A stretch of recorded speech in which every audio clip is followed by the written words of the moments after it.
दोस्तों आप सभी जानते हैं कि टिंगू स्टार वरुण धवन की फिल्म बवाल ओटीटी पर रिलीज होने वाली है, थिएटर में रिलीज नहीं हो रही है। इस फिल्म के निर्माताओं ने वरुण धवन के सामने हाथ जोड़ के कहा कि भाई साहब आप इतने बड़े सुपरस्टार हो कि हम आपकी फिल्म थिएटर्स में रिलीज नहीं कर सकते, हमारी औकात नहीं है, हम आपकी फिल्म सिर्फ और सिर्फ ओटीटी पर रिलीज कर सकते हैं। और अगर आप कहते हो कि ओटीटी पर भी रिलीज मत करो तो हम डब्बा बंद करके एक तरफ रख देते हैं, बात खत्म।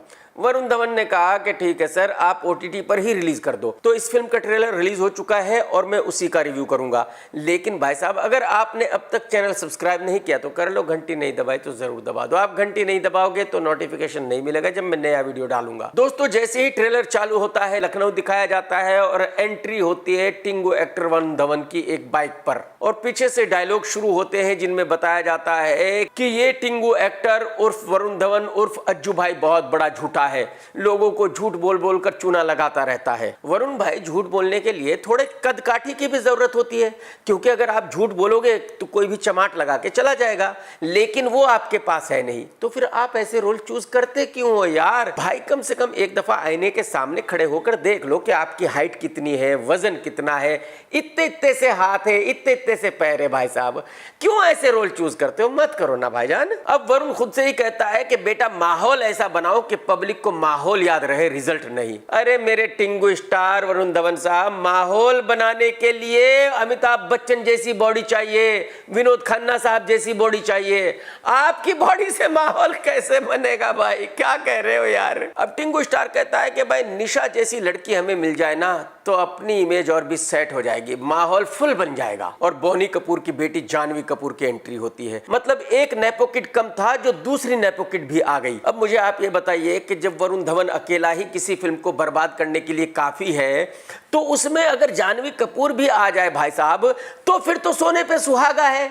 उस फिल्म को किसी का बाप भी नहीं बचा सकता। अब दोनों के बीच कुछ बेहुदा सा डिस्कशन होता है जिसके ना सर है ना पैर है। ये बेचारे दोनों ही नेपो किड 8वीं फेल है, तो जाहिर सी बात है इससे बढ़िया डिस्कशन इनके बीच में हो भी नहीं सकता था। अब वरुण जानवी से कहता है कि हमारे बीच में कुछ भी कॉमन नहीं है, और जानवी कहती है हमारे बीच में कुछ कॉमन होना जरूरी है क्या?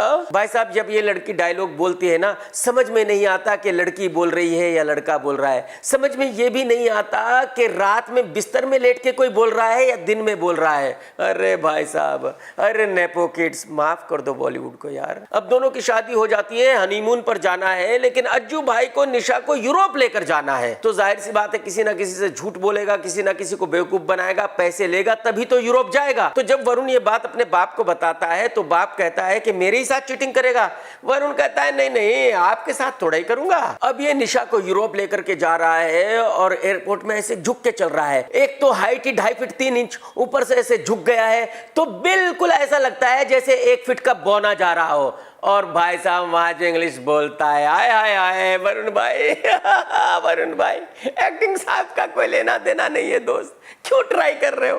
क्या जरूरत पड़ी है भाई साहब? और भाई साहब ये कुछ घटिया सी हरकतें करते करते पहुंच जाते हैं जर्मनी, और वहां वरुण धवन कहता है कि लो भाई आ गए हम अब हिटलर के शहर में जहां सेकेंड वर्ल्ड वॉर हुआ था। अब यहाँ पे एक तरफ सेकेंड वर्ल्ड वॉर की क्लिप्स दिखाई जाती है, एक तरफ ये दोनों है, पता नहीं क्या क्या चल रहा है। भाई साहब किसी ने ये फिल्म देखी है, उसने मुझे ये कहा कि जब ये फिल्म जर्मनी में पहुंच जाती है ना, वहां आपकी समझ में ये नहीं आएगा कि कोई भी सीन क्यों शूट किया गया है और ये फिल्म बनाई क्यों गई है। और ये बात इस ट्रेलर को देखकर बिल्कुल सही साबित हो रही है। अब दोनों में झगड़ा होता है और जानवी वरुण से कहती है कि तुम हमेशा क्यों ऐसी हरकतें करते रहते हो? और वरुण कहता है क्योंकि मुझे जिंदगी में वो नहीं मिला जो मैं हमेशा चाहता था, और अगर लाइफ पार्टनर भी मुझे कोई मिली तो तुम जैसी डिफेक्टिव पीस। ये बात तो वरुण भाई बिल्कुल सही कही आपने, इसमें एक आना भी गलत नहीं बोला आपने भाई साहब। ये बेचारी जबरदस्ती की एक्टर है, ना इसको बोलना आता, ना इसको एक्टिंग आती, ना इसको हंसना आता, ना इसको रोना आता, उसके बावजूद भी देख लो बवाल फिल्म में ये हीरोइन है। अब जानवी डायलॉग बोलती है कि हम सब भी तो थोड़े बहुत हिटलर जैसे ही है ना, जो हमारे पास है उससे खुश नहीं, जो दूसरों के पास है वो चाहिए। ये जुनून कभी खत्म ही नहीं होता। वर्ल्ड वार तो खत्म हो गई, लेकिन जिंदगी की जंग कैसे खत्म होगी। तो दोस्तों, ये पूरा ट्रेलर देखने के बाद मेरी समझ में बात सिर्फ इतनी सी आई है कि इस फिल्म में ऐसा कुछ भी नहीं है जिसकी वजह से इसको देखा जाए। ना इसमें कहानी है, ना इसमें थ्रिल है, ना इसमें एंटरटेनमेंट है, और ऊपर से इस फिल्म में ऐसे दो नेपो किड्स हैं जिनको ना एक्टिंग आती, ना बोलना आता, ना चलना आता, ना रोना आता, ना हंसना आता। ये दोनों जबरदस्ती के थोपे हुए एक्टर्स हैं। डायरेक्टर ने तो इस फिल्म को बना दिया था, लेकिन जब निर्माता साजिद ने इस फिल्म को देखा तो भाई साहब उसको गश आ गए। उसके समझ में नहीं आया कि बना क्या दिया, और उसी वक्त उसने डिसाइड किया कि भाई इस फिल्म को मैं थिएटर में रिलीज नहीं कर सकता, मैं इसको सिर्फ और सिर्फ ओटीटी पर रिलीज कर सकता हूं। फिर अमेज़न को फंसाया गया। अमेज़न से 90 करोड़ रुपए ले लिए गए और यह फिल्म उनके गले में डाल दी गई। जब से अमेज़न इंडिया में आया है तब से उसकी हेड है अपर्णा पुरोहित। भाई साहब तकरीबन 5-6 साल हो गए उसको अमेज़न में, और अब तक ये मैडम कम से कम 1000 करोड़ रुपए आराम से बना चुकी है। क्योंकि जब अपर्णा मैडम बवाल जैसी वाहियात फिल्म के 90 करोड़ देती होंगी तो जाहिर सी बात है रिटर्न गिफ्ट भी बढ़िया ही मिलता होगा। तो बस इसी तरह ओटीटी कंपनीज को लूटा जा रहा है और बवाल जैसी फिल्में रिलीज हो रही हैं। टेक केयर दोस्तों, बाय बाय, टाटा, लव यू। सत्यमेव जयते।